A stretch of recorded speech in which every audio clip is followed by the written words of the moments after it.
اپنے پسندیدہ موضوع پر شوز دیکھنے کے لیے لائک اور سبسکرائب کرنا نہ بھولیے گا اور بیل بٹن پہ کلک کیجیے گا۔ بسم اللہ الرحمن الرحیم۔ ناظرین، انتہائی اہم وقت، انڈیا جیسے بزدل، بے غیرت، بے حیا دشمن نے پاکستان پہ حملہ کر دیا، اور آج کی تاریخی میں تو پہلے بھی کہا کرتا ہوں کہ چانکیہ کی ناجائز اولاد سے کسی قسم کی توقع رکھنی بیکار ہے۔ آج اتفاق سے ہمارے ساتھ پاکستان انڈیا بزنس کونسل کے چیئرمین جناب نور محمد قصوری صاحب اور ان کے ساتھ جناب مشہور ایڈوکیٹ آصف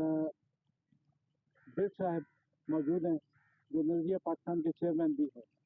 ہم ان دونوں مہمانوں سے یہ جاننا چاہیں گے، اور آغاز میں کروں گا قصوری صاحب سے۔ قصوری صاحب، ہم نے بھی آپ کے ساتھ مل کے کئی پروگرام کیے جس میں یہ تھے کہ انڈیا کو پاکستان کے ساتھ اور پاکستان کو انڈیا کے ساتھ دوستانہ تعلقات رکھنے چاہیے، اچھی ٹریڈ ہونی چاہیے اور اچھے، لیکن پھر یہ منافقت اور یہ سازش، یہ مکاری، یہ کس لیے ہوئی کہ رات کی تاریخی میں ہم پہ حملہ کر دیا گیا؟ پلیز بتائیں گا، تھوڑی سی اونچی بولیے۔ بسم اللہ الرحمن الرحیم۔ جہاں تک احسان صاحب ہندوستان کے ساتھ بہتر تعلقات کا یا تجارت کا تعلق ہے یا ان کے ساتھ سیاسی، معاشی، انتظامی تعلقات کی بات ہے، وہ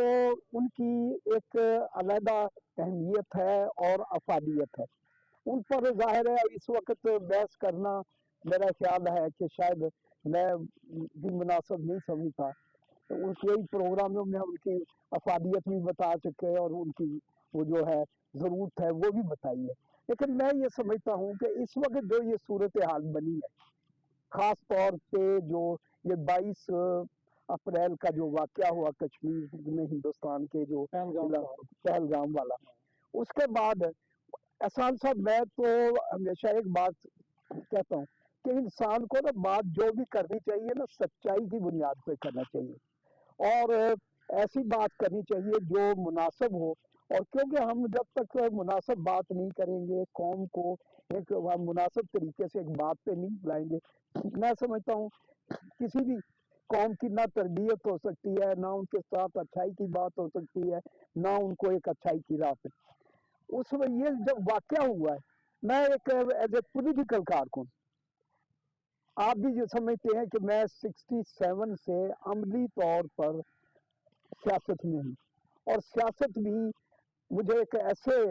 لیڈروں سے کے ساتھ کرنے کا موقع ملا جن کو دنیا میں آج بھی اکنامک اینڈ پولیٹیکل ڈپلومیسی کے حوالے سے آج بھی ان کا نام ہے،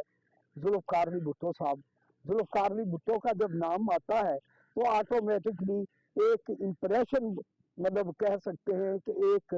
قوم پرست مسلمان لیڈر، ایک بہادر لیڈر، ایک عوام دوست لیڈر، اور ایک وہ بات کہ جو اپنا موقف ہے بہترین طریقے سے ہر فورم پہ۔ آج ہم یہاں پیپلز پارٹی کی تاریخ کے لیے نہیں، میں پیپلز پارٹی کی نہ ہندوؤں کی سازش اور ہندوؤں کی چانکیہ کی ناجائز اولاد ہونے کے ناطے جو کچھ ہمارے ساتھ اسے کیا ہے رات کی تاریخی میں، ہم اس کو ڈسکس میں یہی اسی پر ہی آتا ہوں۔ میں کہنے کا جو پہلگام کا واقعہ آپ کہہ رہے ہیں، کیا ہم نے انہیں یہ پیشکش نہیں کی تھی کہ انٹرنیشنل ایجنسیز اس کی تحقیقات کروائیں؟ وہ کیوں نہیں آتے اس طرف؟ دیکھیں، بات یہ ہے کہ جہاں جو آپ بات کہہ رہے ہیں نا کہ اس وقت کوئی پیپلز پارٹی کی کا پروجیکشن کا تو مسئلہ ہی نہیں ہے، لیکن ایک بیک گراؤنڈ میں بات ہو رہی ہے، میں اپنی بتا رہا تھا تو بات یہ ہے احسان صاحب کہ جو یہ جب یہ واقعہ ہوا ہے نا، تو میں یہ سمجھتا ہوں کہ افسوس کے ساتھ مجھے یہ کہہ رہا ہوں کہ ہماری یہاں کی جو پاکستان کی جو پولیٹیکل لیڈرشپ ہے، اس کا جو بیہیویئر تھا، اس کا جو طریقہ کار تھا، میں یہ سمجھتا ہوں کہ کوئی بھی اس کو یہ نہ تو انہوں نے پاکستان کا جو کیس تھا یا پاکستان کا جو مقدمہ تھا، کیونکہ ظاہر ہے جب آپ کی لڑائی جنگ کی طرف جاتے ہیں یا کوئی بھی بین الاقوامی یا ریجنل واقعہ ہوتا ہے، تو وہ کوئی علاقہ لاہوری یا بھاٹی کے لیے یا لوکل نہیں ہوتا کہ آپ نے لوگوں کو سنا، آپ کا مطلب یہ ہوتا ہے کہ اس وقت وہ جب ریجنل ہو، انٹرنیشنل ہو، علاقائی ہو یا بین الاقوامی مسلمانوں کا علاقہ، تو وہ